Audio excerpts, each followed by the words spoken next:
Bonjour, je m'appelle Alice Babin et je vais vous présenter mon premier roman, Prière au lieu. On va lire le moment où la narratrice revient en fait dans le lieu de son enfance. Comme la narratrice, j'ai eu un moment besoin d'absolument revenir dans cet endroit, d'absolument réactualiser les souvenirs, la mémoire, revivre le lieu. L'idée, en fait, elle est en moi depuis très longtemps. Je tournais autour de ce sujet depuis super longtemps à travers même d'autres travaux, des articles, des émissions de radio que je pouvais faire. C'était cette histoire que j'avais besoin d'écrire en premier, donc ça s'est assez imposé à moi. Alors, donc ça commence page 60. J'avance. Les tours blanc cassés sont toujours là, avec leurs façades qui font des vagues, et ce soir, plus que jamais, leur béton me réchauffe. Grossier, infiniment familier. J'avance toujours, mais parmi les bâtisses que je croise, je ne vois la mienne nulle part. Je m'arrête et laisse mon regard creuser le noir. Je plisse les yeux très fort, très très fort. Elle est là. L'ancienne petite baraque qui a logé le succès d'une famille immigrée espagnole, puis une dizaine d'années de ma vie, puis maintenant.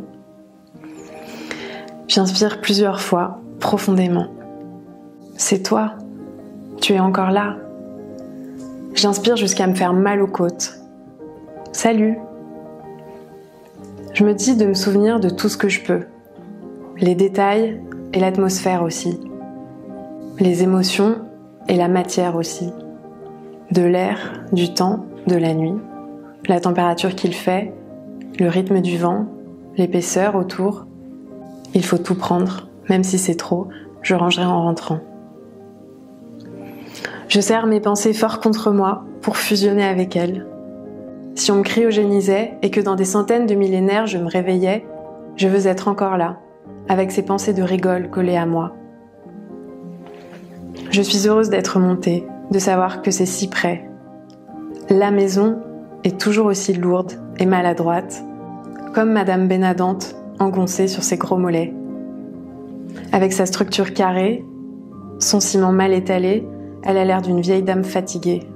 Aujourd'hui, encore plus qu'hier, j'ai l'impression qu'elle est vivante, qu'elle peut parler.